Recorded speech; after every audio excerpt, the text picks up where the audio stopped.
मंदी के दौर से गुजर रहे गुजरात के हीरा कारोबार को कनाडा से संजीवनी मिली है। कनाडा ने भारत को 20 साल से अब बंद रफ डायमंड की सप्लाई दोबारा शुरू कर दी है। इससे देश में हीरे की पॉलिश करने वाले नए कारखाने खुलेंगे और हजारों की संख्या में रोजगार भी पैदा होगा। कनाडा की सरकार का ये फैसला हीरा कारोबार के लिए कितना फायदेमंद होगा, बता रहे हैं केतन जोशी।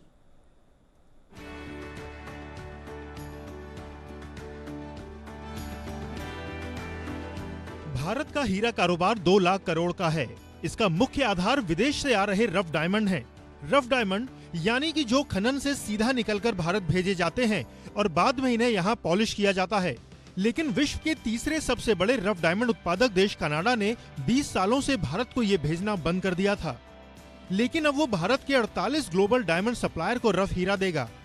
इससे देश के हीरा कारोबार को मजबूती मिलेगी और नए कारखाने खुलेंगे।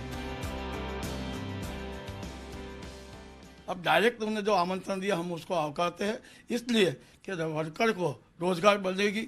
यहाँ का गुजरात के रत्न कलाकारों का जो मंदी में चल रहे थे, अब कोई आशा जागी है। 2, 5, 6 महीने के अंदर डायमंड की फैक्ट्रियाँ भी बढ़ेगी, वर्कर का और डायमंड के साथ जुड़ने वालों को भी रोजी रोटी मिलेगी। दुनिया का 75% रफ डायमंड भारत में पॉलिश होता है, जिससे लाखों लोगों को रोजगार मिलता है। अब तक सिर्फ 10% रफ डायमंड ही कनाडा से 2 कंपनियों के जरिए भारत आता था, लेकिन अब शुरुआती दौर में ये आंकड़ा 2 गुना हो जाएगा। रफ डायमंड का बिजनेस भारत की इकोनॉमी को मजबूत करने में अहम भूमिका निभाता है। हीरा कारोबार का देश की जीडीपी में 7% योगदान है।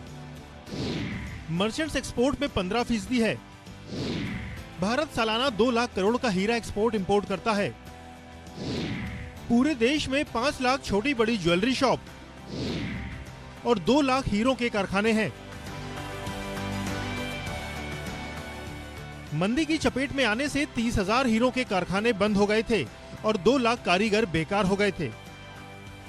लेकिन अब कनाडा से सप्लाई शुरू होने से नए कारखाने भी जल्द शुरू होने की उम्मीद है।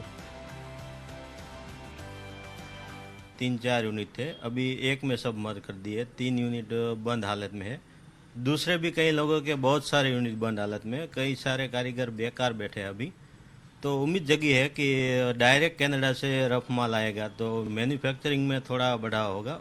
जिस तरह हीरा अपनी चमक के लिए जाना जाता है, वैसे ही गुजरात हीरो के कारखानों से जाना जाता है। और अगर ये चल पड़े तो समझो रोजगार भी बरकरार रहेगा, साथ ही साथ भारत के अर्थतंत्र को भी ये अच्छा खासा बूस्टर डोज भी दे सकता है।